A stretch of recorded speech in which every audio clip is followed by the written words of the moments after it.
siç ju shikoni, bashkë me kryetarin e bashkisë në ndërtorin e policisë të qarkut Fierit dhe forcat operacionale të shërbimit zjarfix, bashkisë Mallakastër, Patos, Fier, Berat dhe forcat e emergjencave civile, forcat vullnetare, jemi duke luftuar me flakat në fshatin Rabin. Pra ka qenë një situatë mjaft dramatike, shumë e vështirë, por ajo çfarë ne kemi bërë të mundur është që kemi siguruar të gjithë jetët e njerëzve, të baktive, pra gjë gjallë dhe kemi duke evakuuar ato, duke mos u dëmtuar asnjë nga ata, por edhe banesat deri në këto momente nuk është prekur asnjë banesë nga zjarri.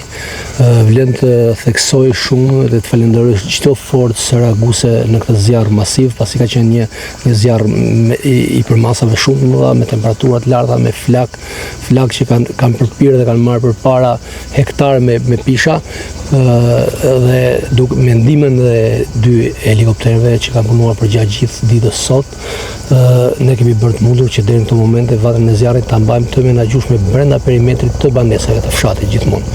Vatra vazhdon të jetë aktive, do punojmë përgjatë gjithë ditës, por edhe nëse është e nevojshme edhe përgjatë gjithë natës deri në izolimin e plotë të saj. Sa është sipërfaqja e përshkruar deri tash? Nuk mund ta përcaktojmë, por mendoj që diku 15 hektarë. 15 hektarë, ndoshta edhe më shumë, mund të jetë e përfshirë, pasi jemi akoma duke shuar zjarrin dhe nuk kemi marrë akoma për të parë se sa sipërfaqe është djegur.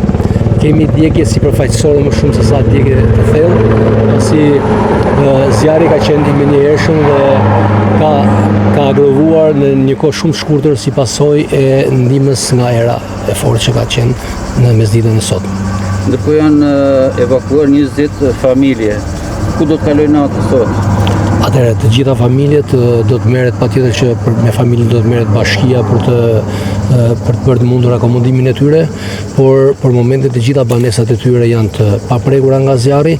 Nëse ne do shikojmë të arsyeshme që zjarri nuk ka probleme me këto banesa, do të kthehen në banesat e tyre. Kjo vetet për të vlerësuar nga ana jonë dhe nga grupi specialistëve që janë në terren.